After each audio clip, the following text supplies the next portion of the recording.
Alright, today we're checking out this Helping Hands soldering assist tool. I did pull the base out already just to show you. It is solid, very heavy duty. Unlike a lot of these where they're very light and they'll fall over and stuff, this feels very solid. I'll show you basically what we're talking about. Strong magnetic hold on there, so you can put these anywhere you want.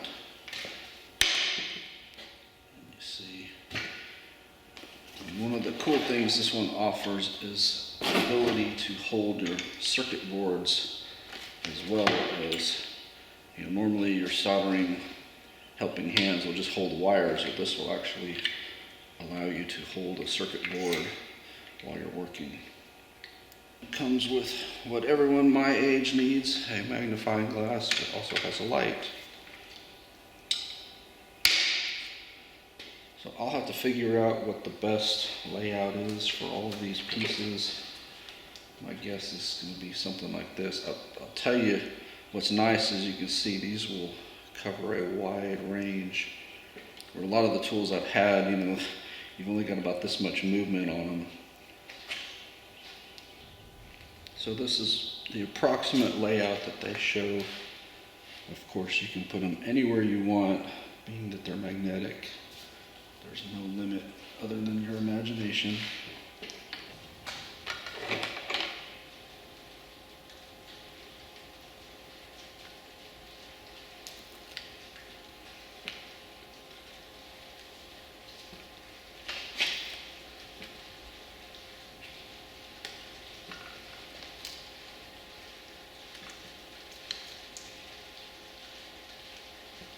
This will be my initial layout of it. That allows me to do the circuit boards on here, circuit boards on here, probably even circuit boards laying on there. I guess what you can do, if you've got a circuit board that's got screw holes in it, you can lay it on here, space these out, and these will fit in the screw holes and hold it steady for you. And then for the light, they give you one of these.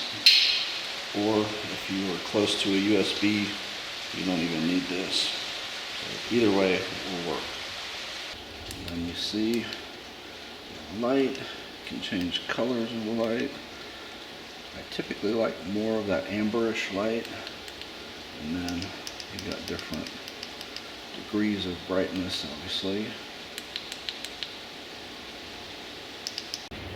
I assume this is the method for utilizing these if you're wanting to solder on the circuit board. Basically line up the four corners and it'll hold it like that, so you can solder or unsolder these as needed. The clamp, obviously, if you had a small circuit board that fit in there, that's about the widest it'll go. So this one is way too big. However, you could clamp it, hold it like that, I guess.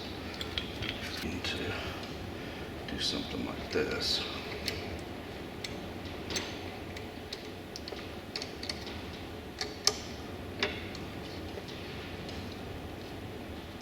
So now you can work on the board in that fashion if you prefer. So quite a bit of flexibility here, and I think I'm going to get a lot of use out of this.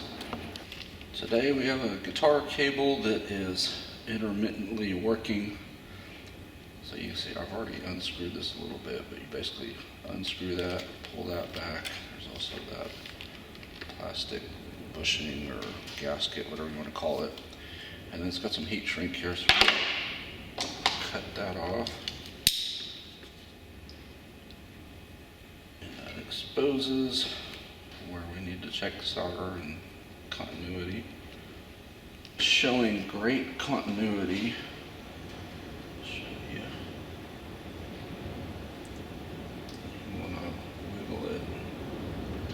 So I'm guessing that solder point is pretty solid. It looks pretty solid. I don't know if you can see it on there, but that does not look like that's bad.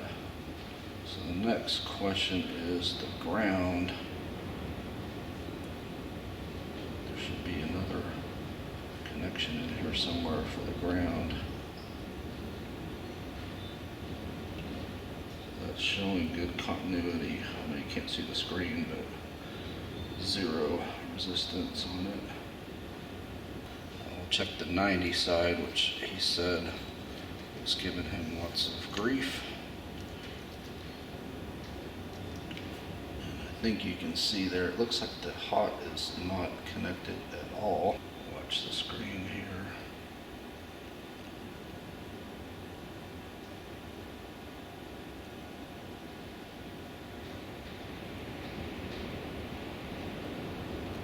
You wiggle on it, it goes all over the board. So I'm going to retouch the solder on that one.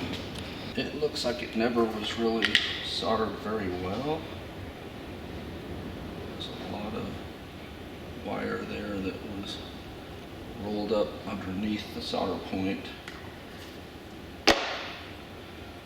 So we will touch it up and see if we can make this thing perfect. That's all it needed. Don't know if you can really see. I mean, you need magnifying glasses and good light to see in there, but there's a little bit of wire coming up and it looks like it's soldered in there. I think it was just the hot side that was not soldered. Alright, testing them, they have continuity. So I will return this to my son, the guitar player, and let him check it on his guitars. I did have to just tape inside of this one because there's not a way to get a heat shrink over that bend, and I thought about running one from here all the way down, but the problem is you can't get it over these outer tubes. So even I can get as many as I want on this side, but I can't get them past these. So, and like I said, I don't have one big enough to bend around there. Obviously they put these on before they put these ends on. I guess if I wanted to, I could have totally unsoldered it, put the heat shrink on, and then soldered it back. But I'd rather do less chance of me messing stuff up. So anyway, it's working